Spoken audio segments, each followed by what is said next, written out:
바울은 성령의 영접에 대해서 생각해 볼게요. 첫째로 예루살렘에 올라가기 때문입니다. 예루살렘에 올라가지 말라고 너무해도 바울이 고난을 받지 않았지 않아요? 그래서 우리가 이제 말하기를 그쳤대요. 이들은 바울의 말씀이 들려서 같은 말씀으로 양육받은 동역자요, 제자였습니다. 자기들이 보기에는 어리석은 고집처럼 보이는 바울의 각오지만 그 각오를 통해 이루어지는 것은 오직 주의 뜻이라는 신앙 고백을 했어요. 복음 전하는 것은 여러분들 진짜 그 구체적인 이유가 있어야 되는데, 사실 예루살렘으로 향하는 이유는요, 헌금도 있지만 헌금 때문이 아니에요.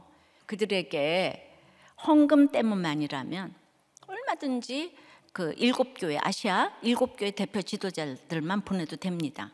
그러니까 예루살렘 교회는요, 흉년에 힘든 이때 헌금을 가져가면 바울을 지금 받아들일 수밖에 없는 상황이에요. 그런데 예루살렘 교회가 이 헌금을 받아들이면 이방 교회에 자신이 전한 복음이 예루살렘 교회와 다르지 않다는 것을 이제 인정을 하는 계기가 되는 거예요. 그리고 이제 이 헌금을 전달하면서 자신의 평생 소원인 자신의 혈육 유대인들에게도 구속사의 복음을 전할 기회를 지금 얻고자 하는 거죠. 그만큼 유대인의 고정관념은 너무 깊었고 유대인들은 이방인들의 돈까지도 너무 부정하게 여겼기 때문에 흉년이 아닐 때는 절대로 안 받아요. 그래서 그 헌금을 반드시 받게 해야 되고 전해야 되는 거예요. 그러니까 우리의 이제 헌금이 다 이렇게 이제 쓰이는 것이고, 헌금도 전할 때 안 전할 때가 있는데 복음을 위해서는 이렇게 꼭 전해야 될 때가 있어요. 자, 성령의 영접은 두 번째. 그러니까 의외에 몇 제자가 여장을 꾸립니다. 그래서 여러 날 후에 여장을 꾸렸다고 해요. 우리가 올라가야 할 본향이 있음을 알고 내가 이 땅에 여장을 늘 꾸려야 하는 나그네임을 늘 깨닫는 것이 지혜입니다. 고난으로 인한 사명은 우리를 늘 여장을 꾸리게 합니다. 바울의 말씀에 은혜 받고 또 화해가 됐기 때문에 가이사랴 성도 중에 몇 사람이 바울을 따라 나서는 거예요. 이들은 성령의 각오로 환난과 결박뿐 아니라 죽기까지 각오하고 예루살렘으로 올라가는 바울과 함께 가는 지체가 되는 수고를 했어요. 그 중에 오늘 나손이라는 사람이 있는데요, 누가는 그를 오랜 제자라고 해요. 예루살렘에 집이 있는 것으로 보니 예루살렘 교회의 일원이기도 했었을 거예요. 그리고 10명이 넘는 사람의 숙소를 제공할 정도면 부자였을 거예요. 나손이 바울과 일행을 자기 집에 묵게 하기 위해서 이 대단한 사람이 갔어요.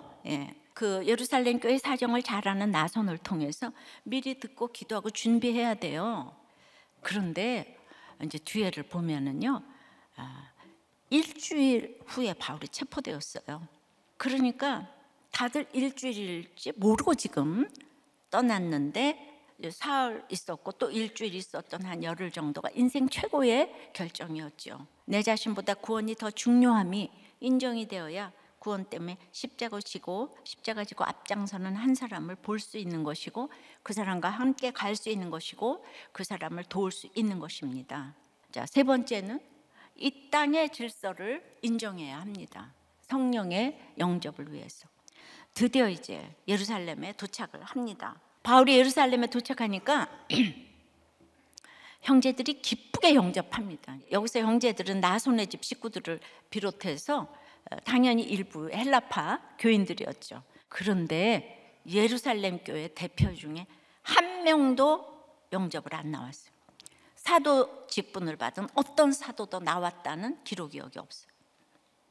숙소도 마련해 주지 않았어요. 오히려 바울은 쉴 틈 없이 그 이튿날 선교 보러 바로 선교 보고를 하러 들어가죠. 그만큼 예루살렘 교회의 선민의식은 아주 대단했습니다. 이튿날 바울은 야고보와 장로들을 만납니다. 이 야고보는 예수님의 동생 야고보예요. 예루살렘 동생 야고보가 예루살렘 교회를 이끌어가고 있었어요. 당시 예루살렘 교회는 한 명의 감독과 70명으로 이루어진 장로회, 당회로 구성되었어요. 그 유대교의 사내들인가 비슷한 기관인데 공식적인 일을 결정하는 의결 기관이었습니다. 그래서 이제 바울로부터 헌금 받고 그다음에 선교 보고를 들으려고 다 모여 있는 거예요. 지금 바울이 유대인으로 누구보다 열심히 전도했어요. 주님은 이방인을 땅끝까지 전하라고 했는데 말씀대로 하는데 말씀대로 하는 바울을 인정하지 않아요. 전도의 대상이 이방인으로 바뀌니까 막 맹렬히 비난하다 못해 다 죽이려고 했습니다. 그래서 이렇게 나의 기득권, 내 자리가 익숙하면 그 누구도 넘어가지를 못합니다.